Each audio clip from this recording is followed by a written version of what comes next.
Assalomu alaykum barchaga.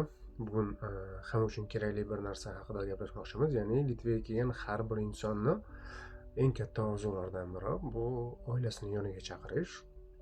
Lekin internetda turli gaplar yuradi. Buning uchun oliy ma'lumot kerak. Faqat yaxshi lavozimda ishlaydiganlar chaqirishi mumkin. Qurilishda ishlaydiganlar chaqirisha olmaydi. Ularda qanaqadir muammo bo'ladi.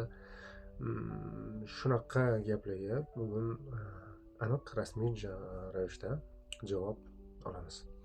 Haqiqat nimada? Men bu savolni taxminlarga emas, to'g'ridan-to'g'ri Litva migratsiya departamentiga yubordim va rasmiy javob oldim. Bugun shu javobni sizlar bilan birga tahlil qilamiz. Men shunday savol yo'llagandim. Agar O'zbekiston Respublikasi fuqarosi Litvada qurilish sohasida 3 yildan beri qonuniy ishlab kelayotgan bo'lsa, vaqtinchalik yashash ruxsatnomasiga ega bo'lsa, o'rta maxsus ma'lumotli bo'lsa, u turmush o'rtog'i va farzandlarini Litvaga chaqirishi mumkinmi? Javob quyidagicha. Birinchidan, migratsiya departamenti ma'lum qilishicha, bunday shaxs oilasini chaqirishi mumkin, lekin ma'lum bir shartlar bajarilishi lozim buning uchun. Buning eng asosiy shartlari, siz oxirgi 2 yilda beri Litvada qonuniy yashab kelayotgan bo'lishingiz kerak. Qo'lingizda kamida yana 1 yilga amal qiladigan vaqtinchalik yashash ruxsatnomangiz bo'lishi shart. Shuningdek, kelajakda Litvada doimiy yashash huquqini olish imkoniyatiga ega bo'lishingiz kerak. Ya'ni kelajakda yana rejangiz 5 yil, kamida 5 yil bo'lishi kerak. Bu nimani anglatadi? Oddiy qilib aytganda, siz 5 yil uzluksiz qonuniy yashash uchun asosga ega bo'lishingiz lozim. Agar shu shartlarga javob bersangiz, chaqirishingiz mumkin va yana migratsiya departamenti yana bir muhim jihatni ham tushuntirdi. Yozma ravishda xat yubordi. Agar siz kamida 3 yil davomida uzluksiz to'liq ish kunida nima desa bo'ladi va ko'pi bilan 2 nafar ish beruvchi mehnat shartnomasi asosida ishlagan bo'lsangiz, ya'ni shu 3 yil ichida 2 nafardan ko'p firma almashtirmagan bo'lsangiz, bu sizni yaqin istiqbolli doimiy ravishda doimiy yashash ruxsatnomasini olish istiqbolingizni oydinlashtiradi. Oliy ma'lumot shartmi? Javob oddiy.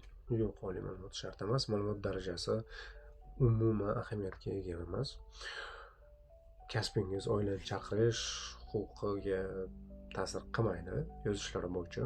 Ya'ni siz qurilishda ishlaysizmi, zavodami yoki boshqa sohadami, asosiy mezonlar bu ma'lumotlarga qarab belgilanmaydi.